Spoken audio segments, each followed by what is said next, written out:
আপসহীন নেত্রী বেগম খালেদা জিয়া আর শরীফ শহীদ ওসমান হাদি, এ দুজনের উপরে খুব হিংসে হচ্ছে। সত্যি ভীষণ হিংসে হচ্ছে। মানুষের জীবন কি বর্ণাঢ্য, কি চমৎকার, কি অদ্ভুত সুন্দর জীবন। মৃত্যুর পরে মানুষের কি আবেগ, কি ভালোবাসা, সারা দেশবাসীর কি কান্না। গোটা পৃথিবীর মানুষ জানছে যে মৃত্যুর খবর। কি অদ্ভুত! এমন জীবন তুমি করিও গঠন, মরণে হাসিবে তুমি, কাঁদিবে ভুবন।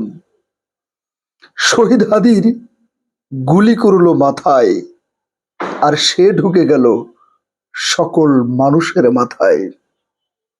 ভারতীয় আধিপত্যবাদের বিরুদ্ধে উচ্চকিত কণ্ঠ শরীফ ওসমান হাদি এবং বেগম খালেদা জিয়া। খালেদা জিয়া ছিল আপসহীন নেত্রী। তিনি বলেছিলেন, দেশের বাইরে আমার কোনো ঠিকানা নেই।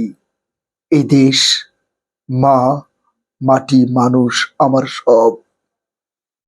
হাজার জুলুম নির্যাতনেও তিনি দেশ ছেড়ে চলে যাননি, দেশেই তার মৃত্যু হলো। আর শহীদ শরীফ ওসমান হাদি, সে তো এখন কোটি তরুণের আইকন। ভারতীয় আধিপত্যবাদের বিরুদ্ধে ইনসাফের রাষ্ট্র কায়েমের জন্য কি আত্মত্যাগ, কি সাহস, কি নির্ভীক সৈনিক। এমন দেশ প্রেমিকেরা মরে না। হিংসে হয় কেন জানেন? এত সুন্দর, এত সুন্দর, এত সুন্দর মৃত্যু কজন আর ভাগ্যে জোটে? কজন মানুষ বেঁচে থেকেও মানুষের অফুরন্ত ভালোবাসা, মরে গিয়েও মানুষের অফুরন্ত ভালোবাসা। শহীদ শরীফ ওসমান হাদির জানাজায় তো দেখেছি লক্ষ লক্ষ মানুষের স্বতঃস্ফূর্ত অংশগ্রহণ। কোনো বিরিয়ানির প্যাকেট নেই, বাস ট্রেন ভাড়া করা নেই, কোনো কোনো আয়োজন নেই। মানুষ স্বতঃস্ফূর্ত ভাবে জানাজায় অংশগ্রহণ, মানুষের কান্না। শহীদ হাদির কবরের পাশে প্রতিদিন আবাল বৃদ্ধ বনিতা, মা বোনরা পর্যন্ত দাঁড়িয়ে দাঁড়িয়ে চোখের জল ফেলে কাঁদছে আর মোনাজাত করছে। বেগম খালেদা জিয়া, তার জন্য আজকে সারা বাংলাদেশ কাঁদছে। কত যুবককে তো দেখলাম মাটিতে গড়াগড়ি দিয়ে কাঁদছে, চিৎকার করে বলছে, কাকে হারালো দেশ। সত্যি দেশ এক অভিভাবককে হারালো। অপূরণীয় ক্ষতি হয়ে গেল দেশের। এই ক্ষতি কখনো পূরণ হবার নয়, কোনো কিছুতেই নয়। আল্লাহ তাআলা এই আপসহীন নেত্রী বেগম খালেদা জিয়া এবং ভারতীয় আধিপত্যবাদের বিরুদ্ধে এক তরুণ তাগড়া যুবক শহীদ শরীফ ওসমান হাদিকে জান্নাতবাসী করো, জান্নাতুল ফেরদৌসের মেহমান করো। আল্লাহ তাআলা তাদেরকে জান্নাতুল ফেরদৌসের মেহমান করো। এমন জীবন যেন আমরাও গঠন করতে পারি।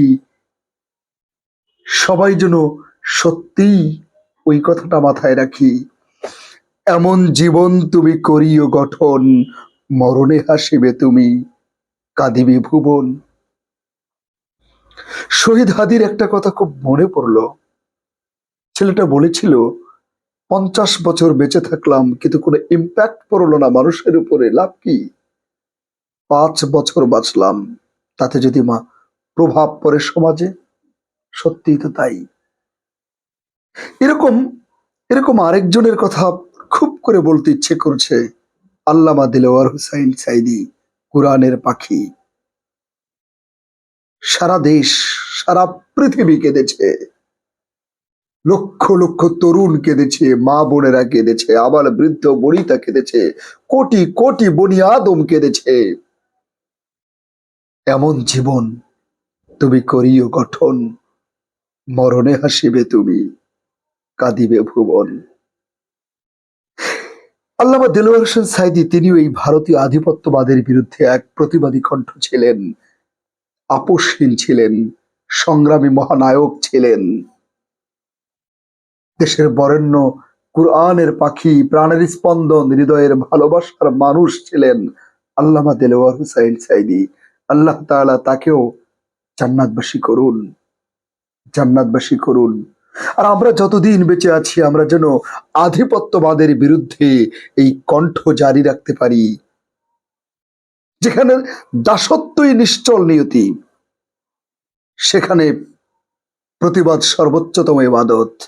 শহীদ আদির কথা আর আল্লামা দেলোয়ার হোসেন সাঈদীর কথা দিয়েই যেন শেষ করতে চাই।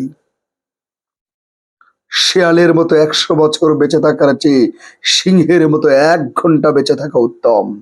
আল্লাহ তাআলা সত্যিই যেন প্রতিটি দিন, প্রতিটি ক্ষণ এমন করেই বাঁচতে পারি।